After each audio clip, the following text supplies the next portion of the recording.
I woke up this morning and I went to the attic before I could forget. In the attic, I found the old video camera, and now here I am, filming my note for you. I dreamt last night I saw a friend of mine, Jerry. We were both about 28 in this dream. At the time of my greatest failure, Jerry called me and told me his band Starving Eyes was in town.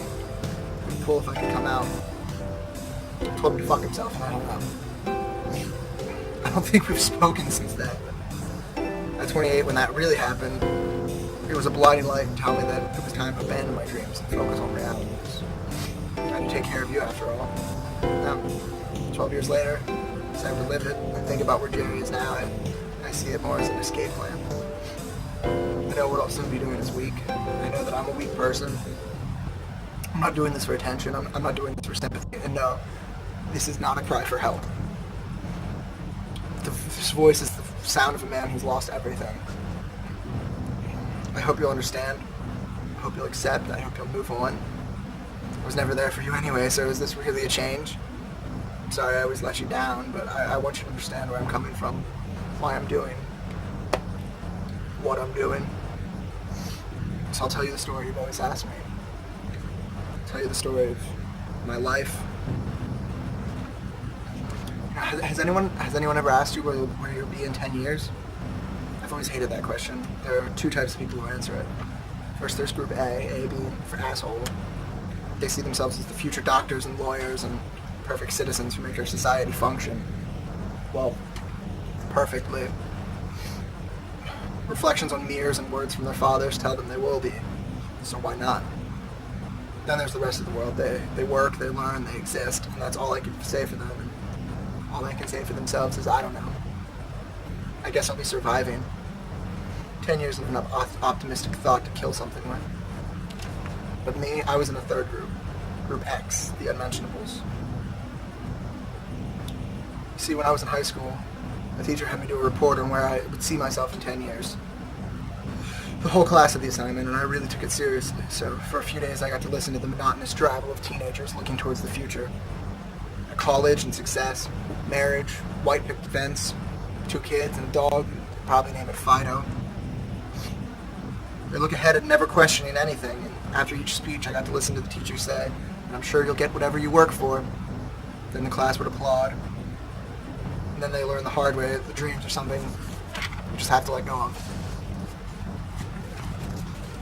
Anyway, me, I spoke truth. I didn't want that life. I didn't need that life. I needed more, or less. It depends on how you look at it. I needed to feel like I'm feeling something, anything, even if it's pain. Scraping my knuckles on the ground just to bleed. It's better than being made of wax. So here I am. This is my 10 years later. 22 years later. I walk down the street every day and I see starving artists. You know the ones that are young and still have that ounce of independence. Proud of the self-made dungeon, the cold biting with their noses. We all feel that bite, but it's different for them. Frost that forms on their windows at night, they need that to prove they're still living. I was once with them there. The faces were different, but the souls were always the same. And, I really believed in it too. I thought if I tried hard, all my dreams would come true. Those delusions you're raised with, mommy and daddy saying to you, everything you want you'll have, or whatever you put your mind to, you'll achieve. For sure, I've said it to you. I walk down the streets and I see these starving artists. You don't say it, but you think from your cradle, your car seat, your kitchen table, you think bullshit. But you go along with it, you follow their advice, and this is where you end up. The only love you've ever felt is dead. You can't pay your rent, your child is starving. You blame the God you don't believe in, but that doesn't work. You blame your parents, but that doesn't work. The only one you can really blame is yourself. And now on the fringes of death, you start to regret. All your life you've said no regrets, but now you're saying, I should have kept my old job.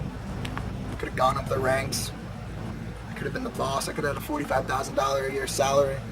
Had the same lover, the same child, fuck, even the same second all addiction.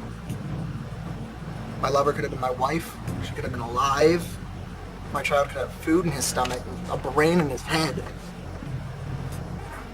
A mother who loved him, a father who was around. Instead, I was out drinking. Instead, I assumed the world cared about what my heart was feeling. I wrote the words that I felt about this life I mistakenly chose. This love I found and lost. This love I found again and lost again, but now for good. I lovingly praised her face. I drunkenly slandered her name. I honestly revealed her faults, and I met her completely by accident.